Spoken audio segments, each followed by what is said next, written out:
when aliens mocked Earth's weapons until they met a Marine sniper. First contact gone wrong. The Korvax Empire's flagship descended through Earth's atmosphere like a blade of polished obsidian cutting through blue silk. Inside the command deck, Supreme Commander Thexar studied the tactical displays with 4 of his 6 eyes while his primary arms gestured dismissively at the data streams showing Earth's military capabilities. His species had conquered 47 worlds across 3 spiral arms of the galaxy, and none had offered meaningful resistance once the Korvax war machine arrived in force. "Look at these readings," his lieutenant Krexmal said with barely contained amusement. The younger officer's scales shifted to a mocking purple hue, the Korvax equivalent of laughter.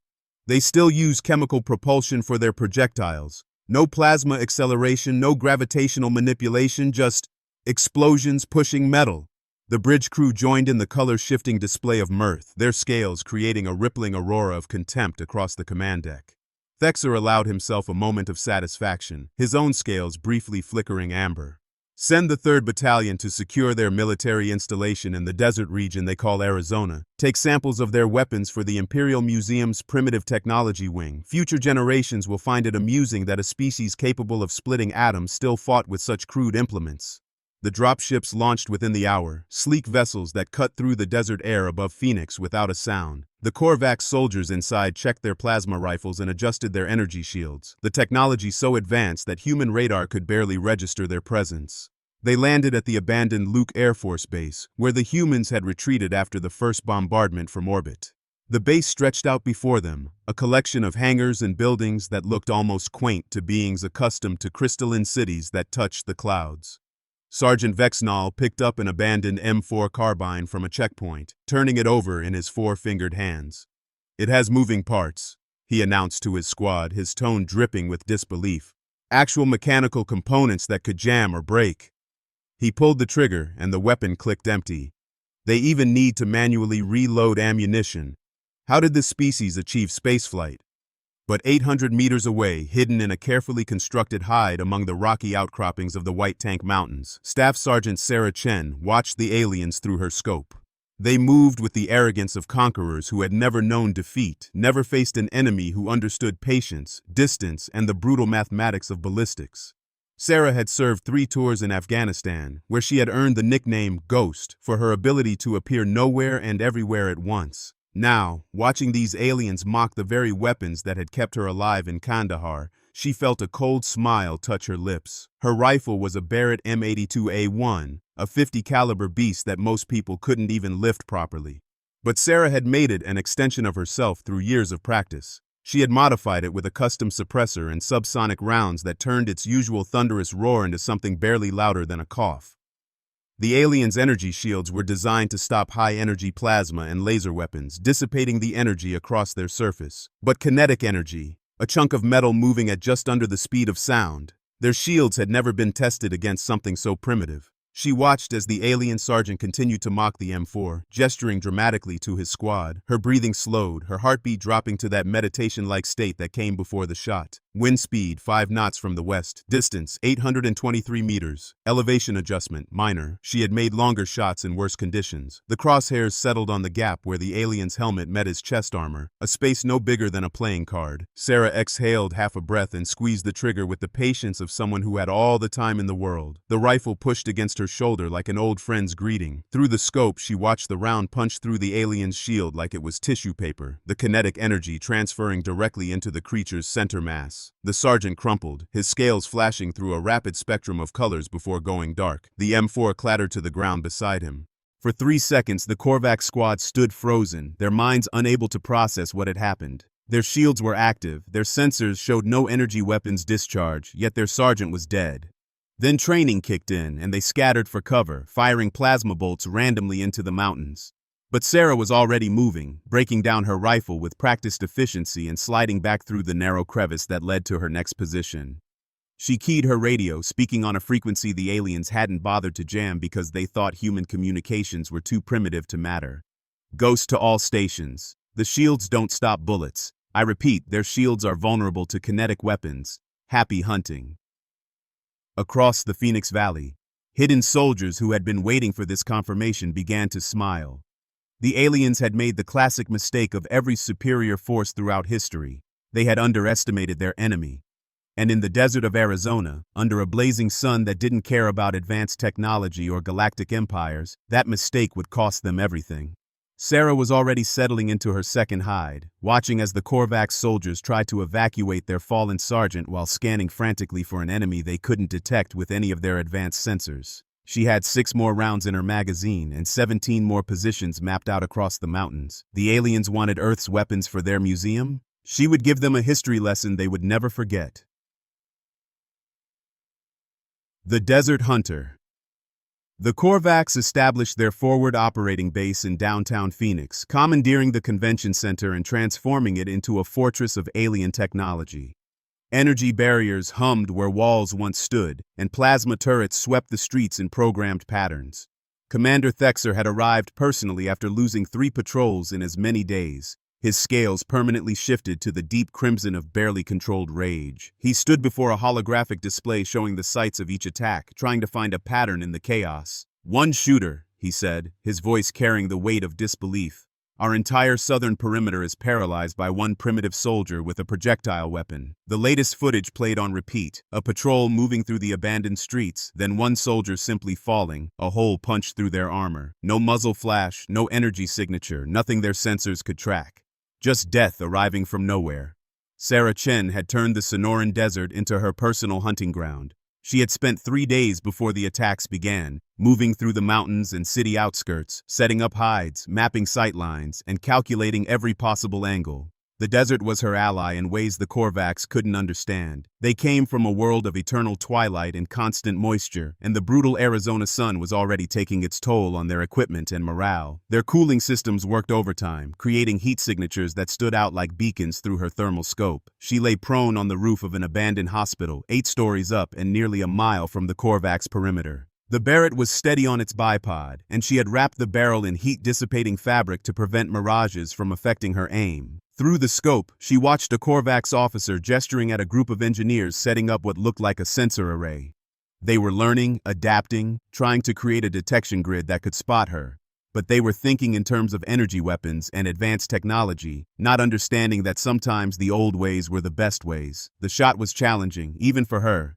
The wind had picked up, gusting between buildings in unpredictable patterns. She would need to arc the bullet high, letting gravity and wind carry it to the target. It was the kind of shot that required not just skill but instinct, a feeling for how the air moved and how the bullet would dance through it. Sarah waited, watching the wind indicators she had placed on various rooftops, reading the desert's breath like an ancient text. When the moment came, she didn't think, she simply acted. The rifle spoke its quiet word of death, and she counted the seconds. 1 Mississippi, 2 Mississippi, 3 Mississippi. Through the scope, she watched the officer's head snap back, his body collapsing onto the half-assembled sensor array.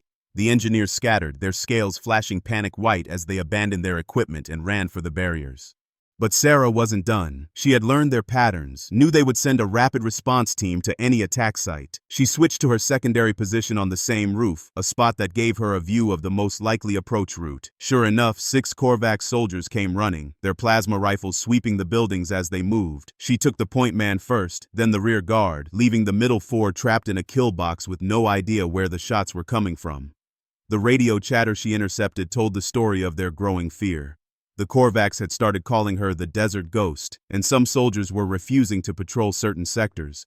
They had brought in their best technology, orbital surveillance, quantum sensors, even borrowed detection equipment from other conquered worlds. None of it could find a single human with a rifle who understood that warfare wasn't always about having the best toys, but about knowing how to use the ones you had. Sarah had also begun her psychological campaign.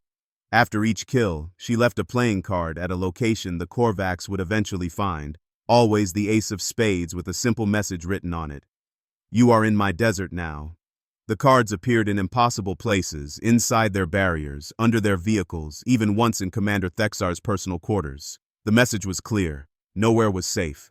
Lieutenant Krexmal, the one who had laughed at human weapons, now jumped at every sound. His scales had dulled to a permanent gray of stress, and he had submitted 3 transfer requests that had all been denied. During a staff meeting, he voiced what many were thinking but afraid to say. "We have conquered worlds with armies that could shatter moons, but we're being hunted by a single human with a weapon our ancestors would have considered primitive. What does that say about us? Thexar's response was to order more aggressive patrols, wider search patterns, and the deployment of their hunter-killer units, specialists trained to track and eliminate enemy snipers. But Sarah had studied their movements from afar, learned their tactics, and understood their weaknesses. The hunters were about to discover what it meant to become the hunted in a desert that had been killing the unprepared for millions of years. As the sun set behind the mountains, painting the sky in shades of blood and gold, Sarah made her way to a new position. She had counted her ammunition, rationed her water, and planned her next 3 days of operations. The Korvax thought they were fighting a soldier, but they were really fighting the desert itself, and the desert always won in the end. Tomorrow she would teach them why human snipers had been feared on battlefields for centuries, long before humanity ever looked up at the stars and wondered who else might be out there. Learning the enemy. The Korvax hunter-killer team arrived at dawn. 6 specialists from the Empire's elite Shadowclaw unit. They moved differently from the regular soldiers, with a predatory grace that marked them as apex hunters from their homeworld. Their leader, Captain Zex Theta, had successfully tracked and eliminated resistance fighters on 12 different planets. Her scales could shift to match her surroundings, a natural camouflage that made her nearly invisible to most species. But she had never hunted a human before, and she had never hunted in a desert. Sarah watched them from 2 miles away through a spotting scope, studying their movement patterns and equipment. They were good, better than anything the Korvax had sent before. They moved in overlapping patterns, never exposing themselves for more than a few seconds, always maintaining 360 security. Their armor was different too, thicker, with overlapping plates designed to defeat kinetic weapons. They had learned from her kills, adapted their equipment, but adaptation was a two-way street, and Sarah had been adapting her whole life. She had spent the night preparing something special for these hunters. In the abandoned suburbs of North Phoenix, she had turned an entire neighborhood into a killing field. Tripwires connected to empty cans filled with rocks, creating noisemakers that would trigger at the slightest touch. She had placed mirrors at strategic angles to create false heat signatures and reflections. Most importantly, she had recorded herself breathing, walking, even chambering rounds in her rifle, then set up speakers to play these sounds at random intervals from hidden locations. The Shadowclaw team entered the neighborhood at noon when the sun was directly overhead, minimizing shadows. They moved like ghosts themselves, but ghosts that didn't understand the desert. Zexa Theta's camouflage worked perfectly against the tan and brown buildings, but Sarah wasn't looking for her. She was watching the dust. Every step kicked up tiny particles that hung in the still air, creating a trail that her trained eye could follow from a distance. The first trap triggered when the point hunter brushed against a nearly invisible fishing line. Cans rattled from 3 different directions, and the team instantly oriented toward the sounds, weapons raised. That's when Sarah took her first shot, not at the hunters, but at a propane tank she had positioned on a rooftop. The explosion sent a fireball into the sky, and in the chaos that followed, she put a round through the rear guard's knee joint where the armor was weakest. The alien went down screaming, his camouflage failing as his scales flashed pain colors. The team's response was impressive. They immediately formed a defensive circle around their wounded member while Zexa Theta called for backup. But Sarah had anticipated this. She triggered another recording, the sound of her rifle's bolt action coming from a house to their left. When 2 hunters moved to investigate, she fired from her actual position, taking one in the shoulder. The round didn't penetrate the armor completely, but the kinetic force spun him around and knocked him into a wall. For 3 hours, she played cat and mouse with them, always staying beyond their effective range, using the environment as her weapon. The desert heat was reaching 120 degrees, and she could see the Korvax struggling with it. Their homeworld was temperate, and even with their cooling systems, they were suffering. Sarah, who had learned to embrace the heat in Afghanistan, used it to her advantage. She forced them to chase shadows, to run from position to position, exhausting themselves in the brutal sun. Captain Zexa Theta finally called for a tactical withdrawal as the sun began to set. They had managed to wound her once, a plasma bolt that grazed her left arm, but they had lost 2 hunters dead and 2 more wounded. As they retreated, Sarah left them a message, spelled out in shell casings on a rooftop they would see from their evacuation route. Welcome to Earth. The psychological impact of that day rippled through the Korvax forces.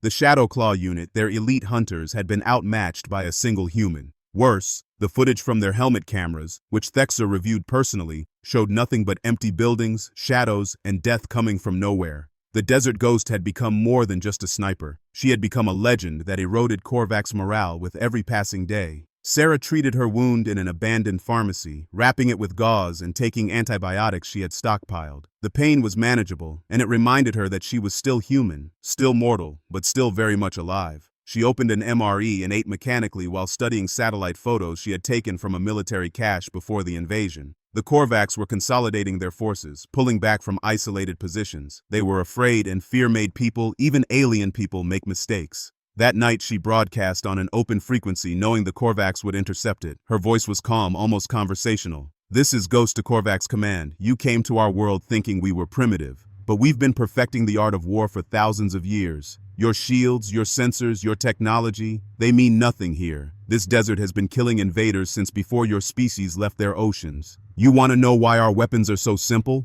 Because simple works, and tomorrow I'll show you again."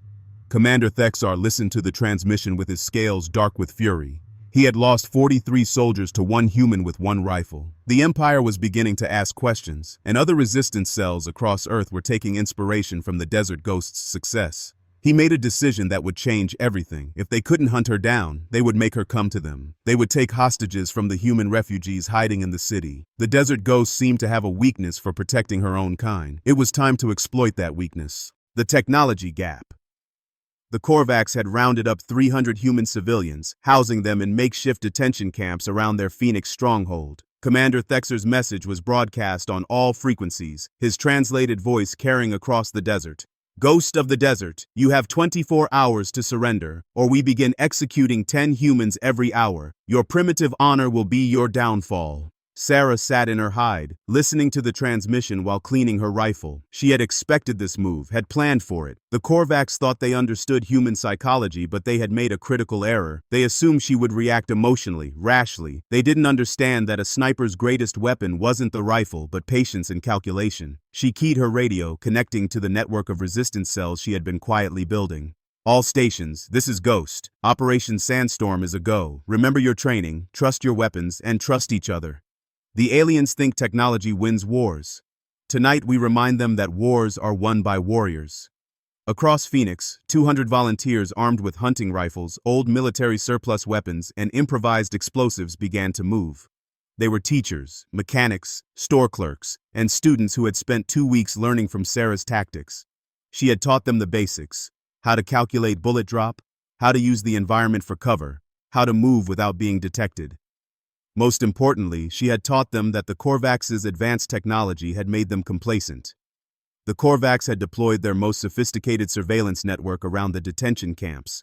Quantum sensors that could detect molecular displacement, thermal imaging that could see through walls, and AI-driven prediction algorithms that anticipated attack patterns. But all of this technology was designed to detect and counter other advanced civilizations. It struggled with the sheer simplicity of humans crawling through storm drains, using mirrors to create false heat signatures, and communicating with signal lamps instead of radios.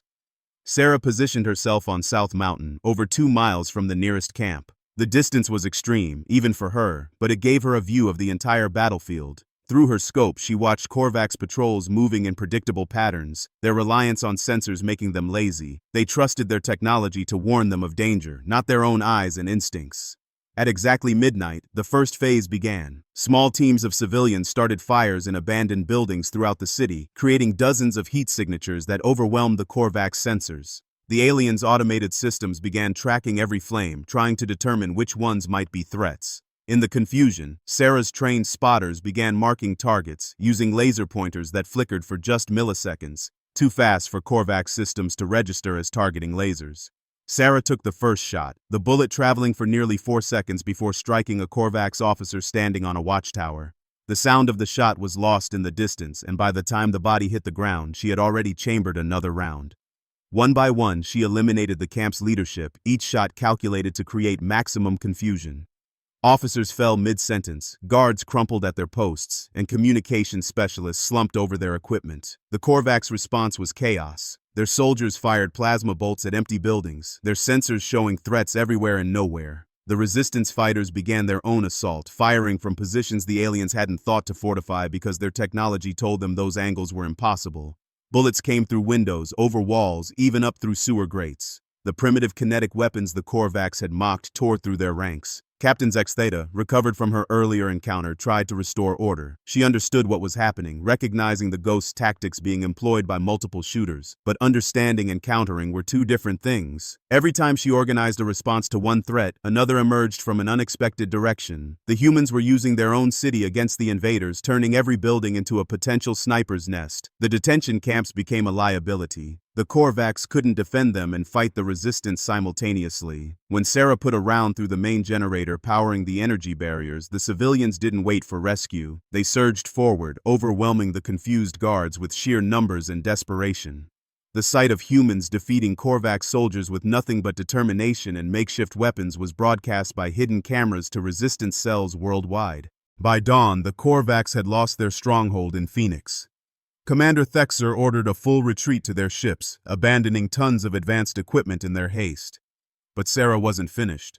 As their transport lifted off, she fired one last shot, not to kill, but to send a message. The round punched through the ship's observation window, embedding itself in the commander's chair, inches from Thexar's head. Attached to the bullet was a small piece of paper with two words: "You're next." The technology gap between humans and the Korvax still existed, but it had become irrelevant. The aliens had learned that all the advanced sensors and energy weapons in the galaxy couldn't protect them from an enemy who understood patience, terrain, and the simple effectiveness of a well-placed bullet. Videos of the Phoenix uprising spread across Earth's remaining communication networks, showing humanity that the invaders could be beaten. The legend of the Desert Ghost had evolved into something more, a blueprint for resistance that didn't require advanced technology, just courage and conviction. The turning point. Supreme Commander Vextor of the Korvax Empire arrived on Earth with a fleet of 12 warships, his scales black as the void between stars. He was a legend among his own people, the conqueror of the Zalathi Confederacy, the destroyer of the machine worlds of Nexus Prime. He had never lost a ground campaign in 200 years of warfare. When he looked at the reports from Phoenix, his four eyes narrowed with something that might have been respect or perhaps anticipation. "One human has cost us an entire city," he said to the assembled commanders, his voice carrying the weight of absolute authority. "This ghost has become a symbol of resistance across their planet, but symbols can be destroyed, and when they fall, they take hope with them." He turned to face the tactical display showing Sarah's confirmed and suspected positions over the past month. "I will hunt her personally, and when I mount her skull in the Imperial Palace, humanity will understand that resistance is futile." Sarah received word of Vextor's arrival through intercepted communications. She knew this was different from anything she had faced before. The Supreme Commander hadn't survived 2 centuries of warfare by underestimating his enemies. He would have studied every kill she had made, analyzed every tactic, predicted every move. But Sarah had something he didn't: home field advantage and the complete support of a population that had nothing left to lose. She sent out a coded message to all resistance cells. "The big fish is here. Time to show them what happens when you corner a rattlesnake in the desert." Across Arizona, fighters began moving into position for what would either be humanity's greatest victory or its last stand. Vextor didn't come with an army. He came with a hand-picked team of 30 veterans, each one a specialist in their field. They deployed in a pattern Sarah had never seen before, constantly shifting, never maintaining the same formation for more than a few minutes. They used the desert against her, creating dust clouds to obscure sightlines, using controlled plasma burns to create heat mirages that distorted targeting. They were learning from her own tactics, adapting them, improving them. The first encounter came at dawn on the 3rd day. Sarah had positioned herself in the Superstition Mountains, using the legendary landscape as her backdrop. She fired at what appeared to be Vextor himself, only to watch the figure shimmer and disappear. A hologram. The real Vextor was 500 meters to her left, and his return fire nearly took her head off. She rolled away as plasma bolts turned her hide into molten slag, her heart pounding as she realized she was now the one being hunted. For 2 days they played a deadly game across the desert. Vextor proved to be everything his reputation suggested. He anticipated her movements, cut off her escape routes, and slowly tightened the noose. But Sarah had spent weeks preparing for this possibility. She led him into the maze of canyons north of Phoenix, where she had cached supplies and weapons. Every turn could hide a trap, every shadow could conceal death. The turning point came when Vextor made his one mistake. He assumed Sarah was alone, that the Desert Ghost was a single operator. He didn't know about the 100 volunteers she had trained, positioned throughout the canyons, waiting for her signal. When she fired a flare into the noon sky, the canyon erupted. Civilians with hunting rifles fired from concealed positions, teenagers with Molotov cocktails attacked from above, veterans with salvaged military weapons created crossfires that even Vextor's elite troops couldn't escape. Sarah used the chaos to circle back, finding the high ground she needed. Through her scope, she saw Vextor commanding his forces, his four arms moving in perfect coordination as he directed responses to multiple threats. He was magnificent, she had to admit, a true warrior leading from the front. But that also made him a target. She calculated the shot, 800 meters downhill with a crosswind that would push the bullet left. She would have one chance. The Supreme Commander must have sensed something because he began to turn just as she fired. The bullet, instead of striking his center mass, tore through his primary left arm, sending his plasma rifle spinning away. His roar of pain and rage echoed through the canyon, but he didn't fall. Instead, he looked directly at her position, and she could swear he smiled. He raised his remaining primary arm in what might have been a salute, then ordered his forces to retreat. But the retreat became a rout. The human fighters, emboldened by wounding the legendary Vextor, pressed their attack. Korvax soldiers, seeing their invincible commander bleeding and retreating, lost their nerve. The disciplined withdrawal turned into a desperate flight to their extraction point. Of the 30 elite warriors who had entered the canyon, only 8 made it to the ships, including Vextor himself. That night, Sarah stood on a ridge overlooking the battlefield, her rifle across her shoulders. The resistance had lost 43 fighters, brave souls who had given everything for a chance at freedom, but they had done something that would echo across the galaxy. They had defeated the supreme commander of the Korvax Empire, sent him running with his scales dim with pain and humiliation. The footage, captured by dozens of cameras, showed humans with primitive weapons standing victorious over the Empire's finest warriors. Sarah broadcast one final message to the Korvax fleet. "This is the Desert Ghost. You came to our world thinking we were weak because our weapons were simple, but we've been killing each other with these simple weapons for thousands of years. We've gotten very, very good at it. Take your Supreme Commander and leave. Tell the galaxy that Earth is protected not by technology, but by humans who refuse to kneel. And if you come back, remember that for every ghost you face, we'll create 100 more." Hunter becomes hunted. Vextor didn't leave Earth. Instead, he retreated to his flagship in orbit and spent 3 days in the medical bay having his arm regenerated, studying every moment of his defeat. His scales had turned a deep purple of contemplation, a color his subordinates had never seen before. The Supreme Commander who had conquered worlds was learning something new, humility and respect for an enemy that shouldn't have been able to touch him. "She's teaching them," he said to his senior staff, reviewing footage of the canyon battle. "The ghost isn't just fighting us, she's creating an army of ghosts. Every human with a rifle is becoming a sniper, every building a potential hide, every shadow a threat." He stood, his regenerated arm still tender. "We've been fighting this war wrong. We're not conquering a primitive world. We're fighting the descendants of apex predators who have turned warfare into an art form." Sarah knew Vextor would come for her again. She could feel it in the way the Korvax patrols had changed, becoming more cautious but also more focused. They were mapping the desert with a patience they hadn't shown before, learning its moods and patterns. The Supreme Commander was adapting, becoming more human in his thinking, which made him infinitely more dangerous. She decided to take the fight to him. If Vextor wanted to hunt her, she would make him work for it. She began a campaign of psychological warfare that pushed the boundaries of what one person could accomplish. She infiltrated the Korvax supply depot at night, not to destroy it, but to leave messages written in Korvax script that she had learned from captured equipment. "I am watching you sleep. Your armor cannot protect your dreams. The desert remembers everything."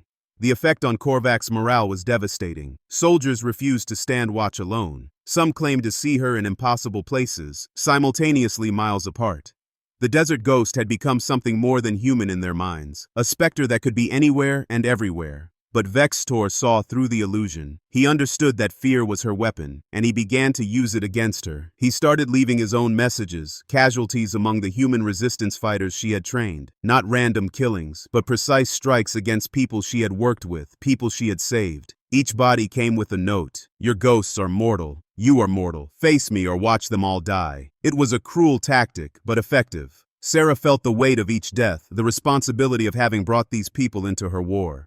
The final confrontation began at sunset on a mesa overlooking the Salt River. Sarah had chosen the location carefully, a place where she had every advantage, but when she arrived, Vextor was already there, alone, his plasma rifle laid aside. He stood with his 4 arms spread wide, no armor except for ceremonial plates that wouldn't stop a bullet. His scales shifted to a color she hadn't seen before, something between gold and silver.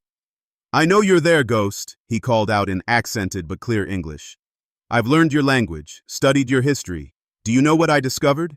Your species has produced more warriors, more tactical innovations, more ways to kill than any 3 civilizations combined. You've turned death into science and art simultaneously."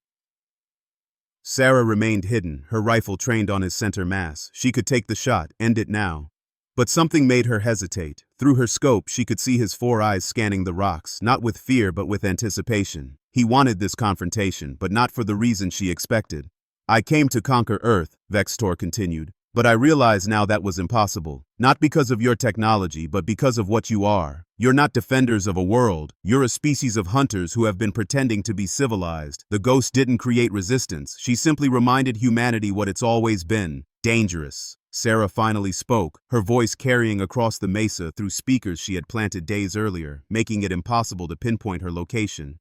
"Pretty words won't save your empire, Vextor. You invaded our home. That's a mistake species only make once." "Perhaps," he replied. "Or perhaps this is exactly what both our species needed. The Korvax have grown soft, complacent. We needed to remember that warfare isn't about technology, but about will. And you've reminded us. In return, I offer you something your species has never had: respect from the galaxy. Leave with me, not as a prisoner but as a teacher. Show the universe what humanity is capable of." Sarah's finger tightened on the trigger. "I've got a counteroffer. You leave Earth tonight and I don't paint this mesa with your blood. You tell the galaxy that Earth is off limits, that any species that comes here looking for conquest will find 7 billion potential ghosts waiting for them." Vextor's scales shifted to what she now recognized as amusement. "You would threaten the entire galaxy with primitive weapons and determination?" "No," Sarah replied, finally stepping into view, her rifle never wavering. "I'm promising them a fight that will cost more than any planet is worth.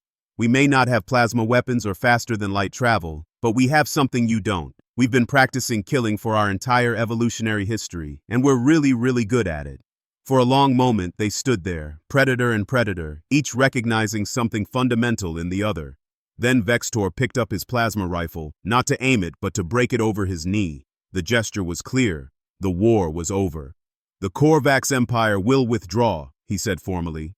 "Earth will be marked as a protected world, too dangerous for conquest, too valuable as a reminder of what warfare truly means." He looked directly at Sarah.